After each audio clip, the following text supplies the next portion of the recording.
বলিউডের কিং খান অর্থাৎ শাহরুখ খান একবার অনুপম খেরের একটা অনুষ্ঠানে যান। তখন অনুপম খের শাহরুখ খানকে জিজ্ঞেস করেন যে শাহরুখ খান তুমি এত ফেমাস কিভাবে? তখন শাহরুখ খান বলেন যে অনুপম খের স্যার আমি ভীষণ ভীষণ পরিশ্রম করি। তখন অনুপম খের একটু হেসে বলেন কিন্তু শাহরুখ খান প্রত্যেকটা মানুষই তো আসলে পরিশ্রম করে। তখন শাহরুখ খান বলে যে হ্যাঁ সেটা ঠিক আছে, আপনি দেখবেন যে বেশিরভাগ মানুষই সুযোগ পাওয়ার আগ পর্যন্ত কিংবা কোনো একটা অবস্থানে যাওয়ার আগ পর্যন্ত প্রচণ্ড পরিশ্রম করে বা প্রচুর পরিশ্রম করে, কিন্তু সুযোগ পাওয়ার পরে বা ওই অবস্থানে যাওয়ার পরে আমার চেয়ে বেশি পরিশ্রম আর কেউ করতে পারবে না। সো আপনি বুঝতেই পারছেন যে শাহরুখ খানের যে চমৎকার একটা মেসেজ। আমরা অনেকেই আছি, আমরা অনেকে হয়তো অনেক পরিশ্রম করি, কিন্তু আমরা যখন ওই যে আমাদের লক্ষ্যের জায়গাটায় যাই বা আমরা যখন একটা শক্তিশালী অবস্থায় যাই, আমরা কিন্তু আগের মতো পরিশ্রম আর করতে চাই না।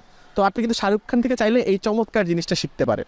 আমি আজীবন শুনছি ক্রিয়েটিভ মানুষ এন্ড ডেভেলপার্স এন্ড কোডার্স এদেরকে একটু ফ্রিডম দিতে হয়, এরা একটু আউলা।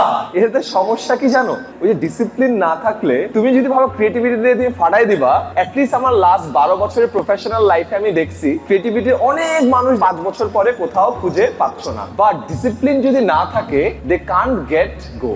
আমি যত আমার বয়স বাড়তেছে তত আমি ডিসিপ্লিনকে ওভার ইন্ডেক্স করি, ক্রিয়েটিভিটিকে আন্ডার ইন্ডেক্স করি। আমাদের বয়স যখন কম থাকে we really over index creativity. Way back in 2014 যে আমলে আমি ভিডিও বানানো শুরু করছিলাম, ওই আমলের ইউটিউব কিন্তু খুব ছোট একটা স্পেস ছিল, 10-12টা চ্যানেল ছিল, রাইট? তোমার আরো ছোট ছিল তখন, রাইট? আজকে থেকে 10 বছর আগে ওই ইউটিউবাররা কিন্তু এখন আর নাই। ওদের তো ক্রিয়েটিভিটি ছিল। হোয়াই ডু ইউ থিংক আগের যারা ইউটিউবার ছিল ওরা নাই?